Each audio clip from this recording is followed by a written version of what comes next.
Di sebalik cakap-cakap segelintir pihak yang membantah keputusan Kementerian Pendidikan KPM menganjurkan Minggu Solidariti Palestin bermula 29 Oktober ini, rata-rata golongan ibu bapa yang ditemui menerusi satu tinjauan siang tadi mendapati mereka menyokong pelaksanaan program Solidariti itu yang disifatkan sebagai mendidik sahsiah murid. Malah penjaga juga berpendapat pendedahan program sedemikian kepada anak-anak menyuntik rasa kebersamaan kemanusiaan sejagat terhadap mangsa kezaliman rejim Zionis.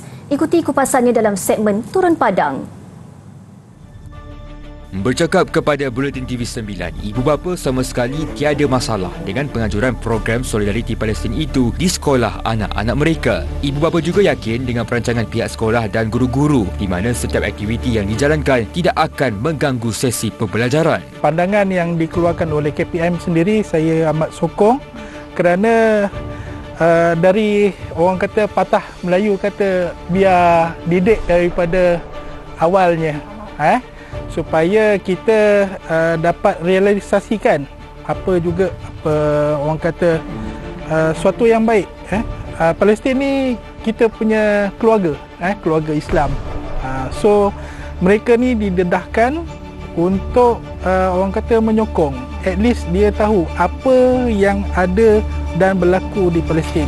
Saya rasa perkara tu tak mempunyai masalah kot, sebab saya rasa KPM sendiri dia dah ada prosedur-prosedur yang dimaklumkan kepada pihak sekolah macam mana untuk mengatur masa untuk program ni dilaksanakan di sekolah. Sebab saya rasa benda ni benda yang bagus sebab kita nak maklumkan kepada kita punya anak-anak ni apa tu hak asasi manusia lah. Mengulas tindakan sesetengah pihak termasuk badan bukan kerajaan NGO termasuk segelintir adun dan ahli parlimen yang membantah program ini, ibu bapa berharap ianya tidak dipolitikkan. Isu Palestin tidak seharusnya dilihat menerusi lensa agama tetapi sebagai isu kemanusiaan dan perjuangan orang Palestin untuk mendapatkan kemerdekaan. Pandangan saya sebenarnya isu ni tak perlu dipolitikkan sebab selain daripada akademik, anak-anak juga perlu dilatih dari segi sahsiah dan juga jati diri.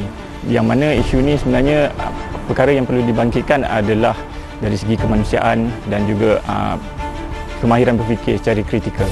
Buletin TV 9 turut mendapat reaksi Ikatan Guru-Guru Muslim Malaysia (IGURU) yang turut mempertahankan pelaksanaan Minggu Solidariti Palestin ini. Presidennya Muhammad Azizi Hassan berkata pihaknya menyambut baik usaha KPM sebagai tanda solidariti warga guru. Jelasnya pelaksanaan program ini bertemakan keamanan dan kemanusiaan tanpa membabitkan unsur bersifat agresif dan ekstrim.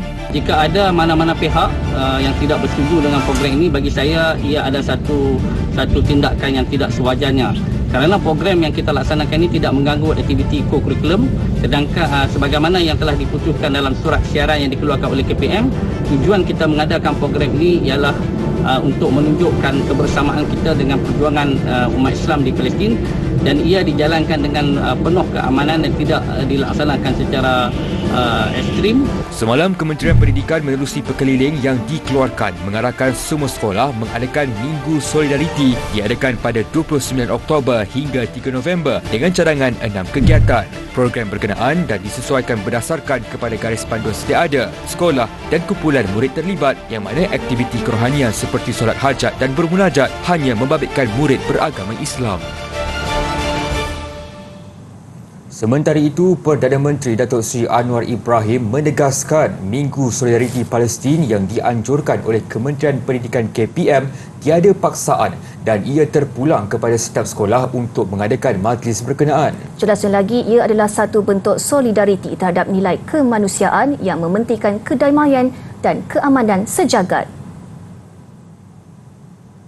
Minggu Solidariti Palestin di sekolah-sekolah, ada NGO mendakwa, ada pelajar-pelajar yang bawa pistol mainan. So dia memberikan satu imej. Itu kita kena kawal. Tadi kita bincang dengan kabinet. Pertama, kita galakkan tidak paksa semua sekolah. Keduanya, kita kena kawal supaya jangan jadi masalah.